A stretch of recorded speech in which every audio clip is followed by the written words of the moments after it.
एक लड़की जो बहुत ही तेज तर्रार हट्टी खट्टी नौजवान एक बैंक के अंदर जो सेल्स मैनेजर होता है उसकी जॉब किया करती, बड़े ही आराम से उसका कामकाज चल रहा होता है। दोस्तों, एक दिन का वाकया होता है जब एक स्टैंड पर खड़ी होती है, तभी वहाँ एक ऑटो आकर रुकता है। टूटा फूटा सा वो ऑटो और एक बुजुर्ग व्यक्ति जिनकी उम्र लगभग 55 से 56 साल होती है, वो उस ऑटो को चला रहे होते हैं। तब यहाँ पर ये लड़की उससे कहने लगती है कि बाबा, क्या आप मुझे टाइम पर पहुंचा दोगे? तो यहाँ पर वो कहते हैं कि हाँ बेटा, क्यों नहीं, हम टाइम पर पहुंचाने के लिए ही तो हैं। तो यहाँ पर वो बैठ जाती है और ऑटो धीरे धीरे चलने लगता है। बार बार उससे यही कहती कि इसे थोड़ा सा तेज करो, लेकिन यहाँ पर वो कहते हैं कि बेटा मैं चला तो रहा हूँ, बुजुर्ग आदमी हूँ, ऐसे ही चल पाएगा। उसके बाद यहाँ पर वो उस व्यक्ति का वीडियो बनाती है और अपनी सहेलियों के साथ शेयर करती है। इस तरह से हंसने लगती है। ऑटो ड्राइवर ये सारा वाकया देख रहा होता है और फिर उसके बाद यहाँ जब वो उतर कर जाने लगती है तो 120 रुपये उसका किराया होता है। 120 की जगह वो 50 रुपये एक्स्ट्रा देने लगती है और कहने लगती है, ये लो, ये तुम्हारे लिए टिप है, तुम अच्छे से ऑटो चलाया करो। यहाँ पर ऑटो ड्राइवर उससे मना कर देता है कि बेटा मुझे टिप की ज़रूरत नहीं है, जो मेरा पैसा बना है 120 रुपये, बस वही मुझे दे दीजिए। दोस्तों, यहाँ पर वो लड़की उसको इस तरह से ऐसी निगाहों से देखती है कि मानो ये कुछ है ही नहीं और फिर वहाँ से चुपचाप गुस्से में चली जाती है। दोस्तों, फिर यहाँ पर ये अपनी सहेलियों के साथ उस ऑटो वाले का मजाक बनाती है। कहती है कि इस तरह के नमूने भी हमें फिल्मों में देखने को मिलते हैं, लेकिन आम जीवन में भी ऐसे लोग मिल जाते हैं। उसके बाद यहाँ पर जो अगला दिन आता है, अगले दिन यहाँ पर इनका जो रीजनल हेड है वो नया चेंज हो जाता है और जो रीजनल हेड यहाँ पर आता है वो लड़की उसे देखकर एकदम से कांपने लग जाती है। वो रीजनल हेड कोई और नहीं होता, वही ऑटो ड्राइवर होता है। दोस्तों, क्या था पूरा मामला, किस वजह से एक ऑटो ड्राइवर रीजनल हेड बन जाता है, या यूँ कहा जाए कि एक रीजनल हेड ऑटो कैसे चला रहा था? आपके जहन में भी बहुत सारे सवाल होंगे। तो दोस्तों, आज पूरे सवालों से यहाँ पर पर्दा उठने वाला है। आप लास्ट तक हमारे साथ जरूर बने रहिए। आइए जानते हैं पूरा मामला क्या था। नमस्कार, जय हिंद। आप देख रहे हैं APH न्यूज राहुल रावत के साथ। दोस्तों, आज की जो हकीकत की घटना आप लोगों को बताने जा रहा हूँ, ये राजधानी दिल्ली की हकीकत की घटना है। यहाँ पर राकेश यादव नाम का एक व्यक्ति जो एक प्राइवेट कंपनी का बहुत बड़ा अधिकारी हुआ करता। दोस्तों, अब यहाँ पर उसकी पत्नी बहुत ज़्यादा बीमार हो जाती है और बीमारी के चलते हुए उसे जॉब छोड़नी पड़ती है और फिर यहाँ पर जो भी उसके पास जमा पूंजी होती है वो सारी की सारी उसके इलाज में लग जाती है। दोस्तों, अब यहाँ पर वो टूट सा ही जाता है। उसका एक बेटा होता है, उसको भी एक बीमारी लगती है और बीमारी के चलते हुए वो भी इस जहां को छोड़कर चला जाता है।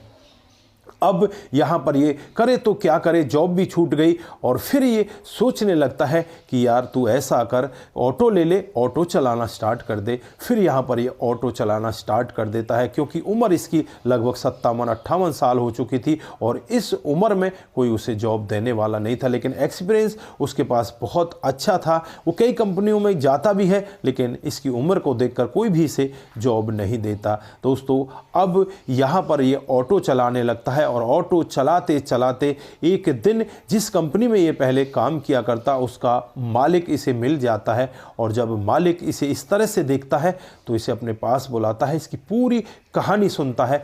तो यहाँ पर मालिक उससे कहने लगता है कि मैं इतनी सारी परेशानियाँ आ चुकी और फिर भी तुम मेरे पास नहीं आए, अगर तुम मेरे पास आ जाते तो मैं तुम्हें कब का नौकरी दे देता। यहाँ पर वो कहने लगता है कि साहब, मैं तो बस ऐसे ही नहीं आया था कि कंपनी में किसी ने मेरे पास फ़ोन तक नहीं किया कि मेरी हालत कैसी है, मैं किस लिए कंपनी छोड़ रहा हूँ। तो यहाँ पर वो व्यक्ति जो इस कंपनी का मालिक होता है वो कहने लगता है कि मैं उन दिनों विदेश में था और मुझे नहीं पता था कि आपकी ऐसी स्थिति है, नहीं तो मैं ज़रूर आपके पास आता, लेकिन अब मुझे आपका नंबर नहीं मिला। मैंने काफ़ी कोशिश की, मैंने लोगों से भी पूछा, लेकिन किसी ने आपका नंबर नहीं दिया। लेकिन जब आप मुझे इस हालत में मिले तो मुझे बहुत दुख हुआ। आप ऐसा करना, कल से हमारे कामकाज पर आ जाना और कल से हमारी जो कंपनी, हमारी जो बैंक है, उसके आप रीजनल हेड हो।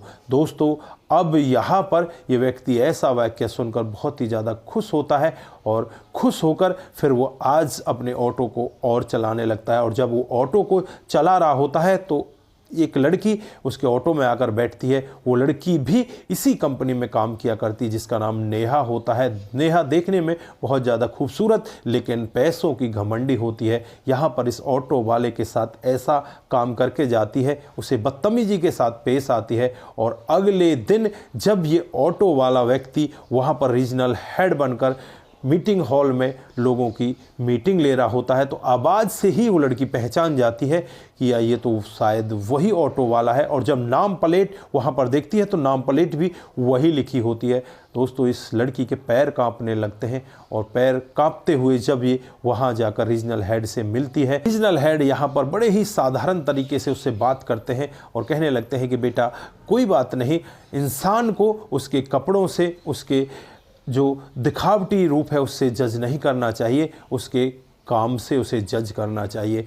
अब यहाँ पर वो लड़की शर्मिंदा हो जाती है और कहने लगती है कि सर मुझे माफ़ कर दो। सर होते हैं वो कहने लगते हैं कि बेटा माफ़ी मांगने की ज़रूरत नहीं है, यहाँ पर अपने व्यवहार में, अपने विचारों में सुधार करो और अच्छे से अपने जीवन में कामकाज करो। दोस्तों, यहाँ पर ये लड़की इस तरह से प्रभावित होती है, इस तरह से टूटती है। जिस ग्रुप में इसने वो वीडियो भेजा था उस वीडियो को पहले तो डिलीट ऑल करती है और फिर अपने स्टेटस पर लिखती है कि हमें इंसान की पहचान उसके स्टेटस, उसके रुतबा से नहीं करनी चाहिए, उसके कर्मों से करनी चाहिए। हमें किसी का भी इस तरह से उपहास नहीं करना चाहिए। दोस्तों, ये अपने आप में लड़की बहुत ज़्यादा शर्मिंदगी महसूस करती है और उसके बाद ये लड़की अपने जीवन में इस तरह से परिवर्तन लेकर आती है।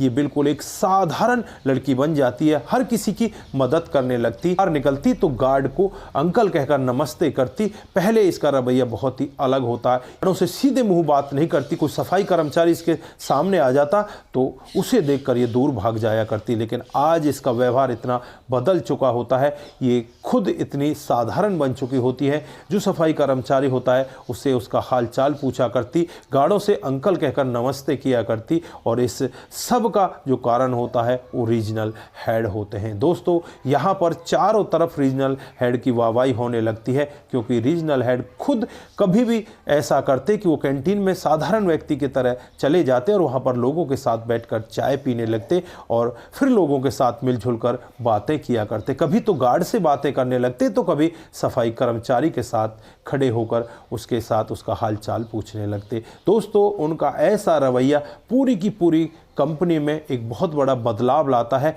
यहाँ पर जो ऊंच नीच का भेद होता है वो बिल्कुल समाप्त हो चुका होता है। यहाँ पर सभी लोग मिलजुल कर कामकाज को आगे करने लगते हैं और फिर ये कंपनी दिन दूनी रात चौगुनी तरक्की करती है। और फिर यहाँ पर जो रीजनल हेड है उनका नाम चारों तरफ अखबारों में गूंजने लगता है। दोस्तों, हर तरफ यहाँ पर यही होता है कि रीजनल हेड बहुत ही अच्छे आदमी हैं, जो इंसान नहीं, इंसान के रूप में देवता हैं। दोस्तों, यहाँ पर जो कंपनी के मालिक होते हैं वो भी अपनी पत्नी से कहते हैं कि मैंने कहा था ना तुमसे, ये इंसान बहुत ही अच्छा है। जबकि जब उस व्यक्ति ऑटो वाले से वो कंपनी के मालिक मिल रहे थे तो पत्नी भी साथ में थी। पत्नी उस दिन ये मना कर रही थी कि तुम क्या करने जा रहे हो, रीजनल हेड ऐसे ऑटो ड्राइवर को बनाओगे। तो यहाँ पर वो कहते हैं कि मुझे आदमी की पहचान है, ये आदमी बहुत ही अच्छा है, इसके अंदर ज्ञान फूट फूट कर भरा हुआ है और ये हमारे काम को बड़े आराम से कर सकता है। आज मुझे गर्व है। पत्नी भी कहती है कि आपका फैसला बिल्कुल सही था। तो दोस्तों, ये रही आज की एक छोटी सी कहानी। इस कहानी से हमें ये शिक्षा मिलती है कि हमें कभी भी इंसान के कपड़ों को देखकर उसका जज नहीं करना चाहिए। हमेशा हमें हर व्यक्ति का सम्मान करना चाहिए, चाहे कोई गरीब हो चाहे अमीर हो। गरीब इंसान भी इंसान ही होता है। तो दोस्तों, आप यहाँ पर क्या कहना चाहते हैं, आपकी जो भी राय है एक बार कमेंट बॉक्स में ज़रूर दीजिएगा। दोस्तों, जिन साथियों ने हमारे पिछले वीडियोज़ पर कमेंट किए थे उनका नाम हम यहाँ पर बारी बारी से लेने वाले हैं। आता है वो मोमन श्रीवास्तव का आता है। वो लिखते हैं, वेरी नाइस, जय श्री राम, आपकी कहानी बहुत ही अच्छी होती है। मैं बिहार 28 से आपकी कहानी हर दिन देखता हूँ, आपका बहुत बहुत धन्यवाद। उसके बाद Monu Jain ji, very nice video, आपका भी दिल की गहराई से बहुत बहुत धन्यवाद। शंकर स्वामी, आपकी कव्वाली बहुत अच्छी लगती हैं, आपका भी दिल की गहराई से बहुत बहुत धन्यवाद। सिंह दिग्विजय, जय माँ गुरु, नाइस स्टोरी, धर्मवीर सिंह को बहुत बहुत धन्यवाद। ऐसे टीचर हमारे जीवन में ज़रूर होने चाहिए। आप सभी का दिल की गहराइयों से बहुत बहुत धन्यवाद। आप इसी तरह से हमारे साथ बने रहें, इसी तरह से आप लोग हमें प्यार दिखाते रहें और हमारे साथ सदा इसी तरह से बने रहें। आप सभी का फिर से दिल की गहराइयों से बहुत बहुत धन्यवाद। सतर्क रहें, सावधान रहें, रिश्तों की अहमियत को ज़रूर समझें। नमस्कार, जय हिंद।